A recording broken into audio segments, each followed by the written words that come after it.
next we discuss the idea of product positioning, right? What is positioning? Again, some of these ideas you have discussed at length in your marketing course. I'm just refreshing some of those ideas, or in case some additional points we'll just cover, right? So, buyers typically in the target market should buy your product rather than others' product, right? The positioning addresses why, right? They'll use your product because of certain features, because of certain benefits, right? Because of something they get, right? These are your, that is your positioning, what you are communicating or what the user getting out of it. So positioning typically originated in the advertising as a concept,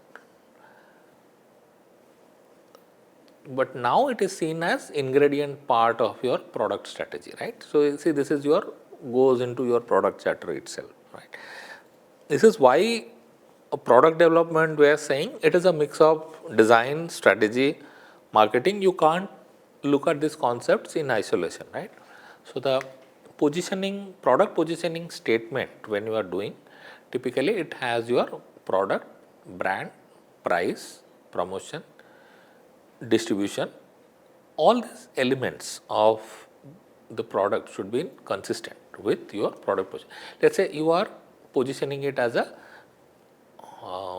value for money product, then your branding or pricing, promotions, distribution channels, all of this should be aligned, right? You cannot the conflicting or confusion in customers mind will lead to failure of the product takeoff in the market, right? There are three things that we have to keep in mind. This is about feature, function, benefit, which work as a triad. Feature is what are the features that you give in the product, function, what that thing does for you, and what's the benefit that the customer gets. So these are typically in your advertising or in your positioning, this becomes your key.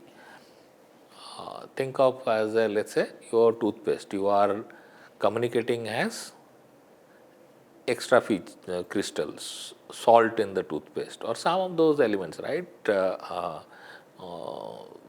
Red color, or some of those things you add as a feature, or mint flavor, some of those, these are your features. What function comes from that? Let's say it kills germs, or it gives you better foam, or it long lasting. These are your benefit function that the feature delivers. Benefit is what the customer feels. Customer gets what's the you communicate. Customer gets more confidence, has bright white teeth, or customer gets so the impression or mouth odor. So these are some of those elements that the customer gets, and these aspects, your feature, function, and benefit have to be communicated, right? So the if you remember some of those campaigns, they'll highlight all, right? What feature it has, it does better cleaning, and then the customer enjoys white teeth or long lasting mouth odor and so on, right? This is your idea how you position. Product positioning, then we discuss about next aspect of your market decision is related to your branding and brand management. We'll distinguish here a little bit about what is brand or what is a trademark, right? See, every new product, when you are launching a new product, it should be some identification, right? Customer has to identify this product. Oh, this is a drink, or this is a Pepsi drink, right? Or this is a Nike shoes, right? So these are the product. You see this, even if it is not written clearly, you will probably identify that. So that part is typically called your trademark, right? So the trademark is essentially is your golden arches, right? The yellow color, the arches of McDonald, right? That arch thing. That Apple logo, right? Where the apple with one bite taken, right? So it's like your half-eaten apple. That's your logo. The moment you see that picture, what comes to your mind, right? Certain qualities, attributes, certain features, design, innovation, aesthetic, some of those ideas come to your mind automatically. They don't need to spend on advertising or they don't need to communicate. At least that logo itself tells you something, right? This logo you need not write anything. Let's say, again, another example is your Nike, that tick mark, right? That tick mark says that it is meet certain quality, certain aesthetics or certain product features and so on, right? These are your trademarks. Often what we use trademarks, you confuse with the brand, right? So customers use the term brand instead of trademark, but the brand is essentially that feeling, that communication, that image associated with the trademark, right? So a lot of the trademarks are legally protected, right? If you use that tick, Nike's tick, they will sue you. They will take you to court, right? That is your legal thing, protected. Yeah. Uh, Brand is more about your marketing strategy, right? What's that tick mark stands for? What's the product stand for? What does that Apple logo stand for? Certain features, right? That has communicated to you through the product strategy, through the marketing strategy, constant communication, product portfolio. Everything comes under the idea of the brand, right? So the trademark, as we discussed, is more associated with legal. That has certain legal rights. Brand is a concept. Brand is not a legal thing. So registration of trademarks is in many countries, in developed countries, it is required. They register the trademark and it is protected in law. In many other countries, typically they use the first user principle. Okay, so typically, if it is popular, you have been using that, someone else tries to copy it, courts will give you in your favor as a first user principle. You have used this first, others are copying you, right? You have to prove that. Okay, there are different legal frameworks. There is trademark. There is also something like your trade dress protection. It's basically the bottle shape of Coca-Cola. That shape itself is also protected. That you cannot copy that shape, because that shape gives you idea that this is Coke, right? So this is where you try to brand is created. Okay.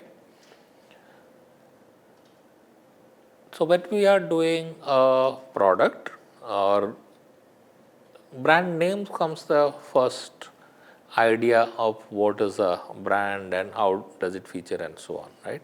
It's a name eventually matters, right? What is a good brand name? Giving a good brand name, or the name, if it automatically communicates something, then we discuss brand is about that image, feature, benefit, right? Function.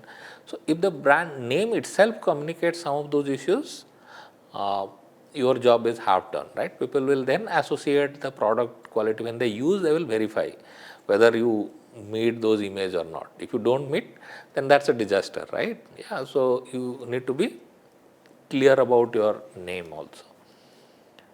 Often what happens, you will see that if you, whatever name comes to your mind, it may have been taken, right? So you have to, so that's why it is not easy, right? You have to find a good name.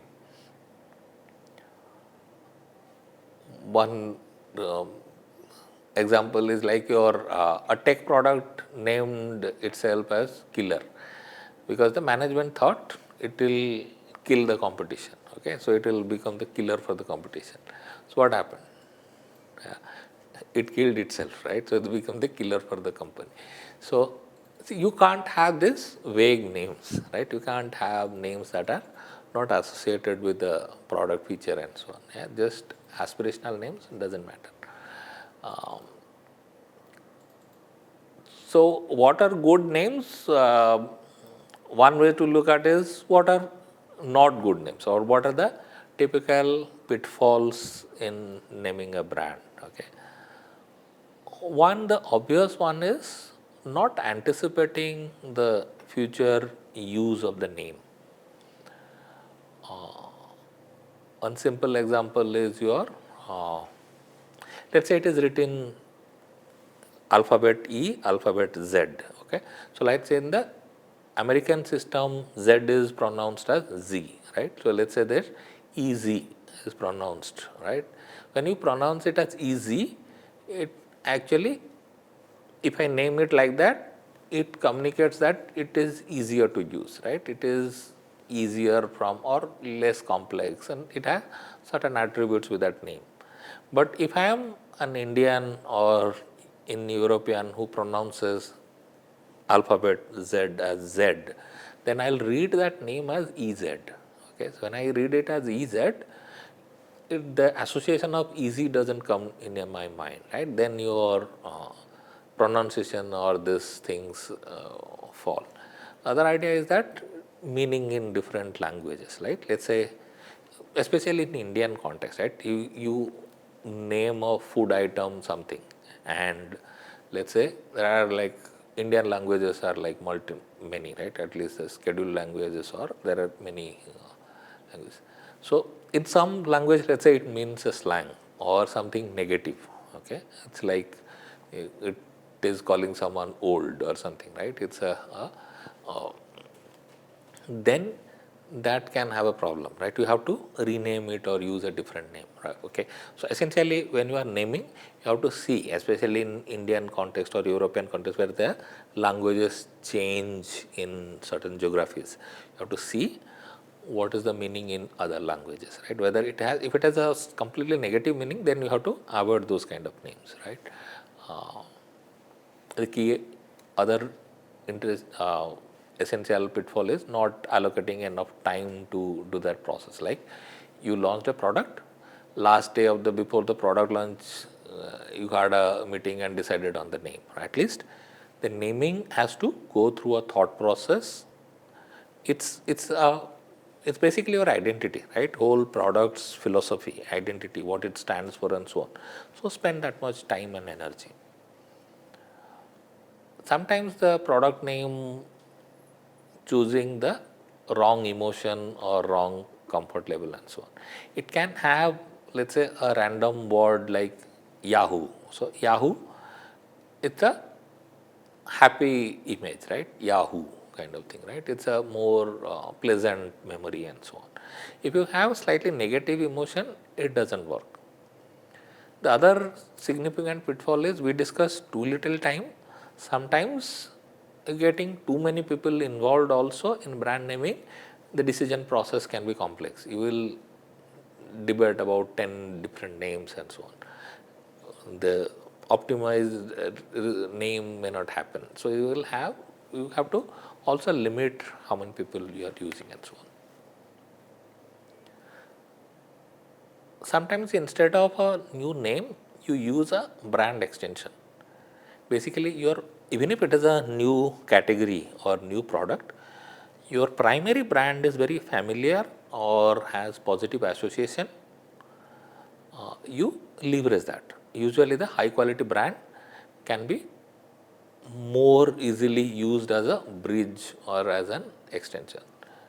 Let's say Maggi, okay, this is a company is Nestle, brand is Maggi. So Maggi is associated with a certain type of product, right? Your noodles or ready-made, ready-to-cook noodles and so on. If Maggi is a popular brand, you can use it to extend it to other types of ready-made food, yeah, ready to eat, reheatable food and so on. You can create or masala and use it as an umbrella brand and extend the products. Usually, that's typically you will do. So let's say Parle-G initially came up as a certain type of biscuit, right? Then you use Parle-G to launch sub brands under Parle-G and so on. See, in Parle's case, see, sometimes if the association is so strong, people will not appreciate extension of that brand also. And it can, in some cases, it can work. If it is, let's say the brand is strong and people associate it more as a uh, extension, right? One example is your Ashirvad, let's say, right? Ashirvad initially started the atta as a brand, but once the brand became popular, they used that to extend to other food categories. Now you have masala, ghee, and any other flours, and so the other items you use Ashirvad as a brand and extend that, right? It's a, instead of naming separately, you don't have to reinvent or recreate a brand name, right? Product extension sometimes works. With respect to branding and positioning, the other key issue is about whether you will standardize the brand or adapt it to a different market, right? Many popular brands are popular because the names are consistent. They remain same everywhere, wherever you go, right? Like your Gillette breads, Gillette blades, yeah, Coca-Cola, Kellogg's, right? Some of these brands, they remain consistent all over the world. Wherever you go, Kellogg's cereal typically is similar. You have know what to expect and so on, right? The products are standardized, and that is the power of the brand or what the brand stands for and so on. In some cases, the product is same, but you can adapt the positioning. It can be slightly different. Let's say Honda has a positioning like your quality, okay, premium quality in US, whereas it is positioned as a speed, youth, or so young, adventure, the speed kind of positioning in Japan, right, is a different positioning. Similarly, when it's another Japanese company, Canon, when they came up with a camera, the camera brand AE1 in US was launched with a slogan, so advanced it is simple. Basically, they gave it more in terms of your simplicity. It is advanced and anyone can use it, kind of thing. Easy to use was the basic feature. Whereas in Japan, the same camera was communicated as a high-tech product for experienced camera users. So it's like tech complex or tech heavy and so on, right? It's a different positioning in that sense done in your the Japanese market. Sometimes with respect to your name, the name can also change in different market.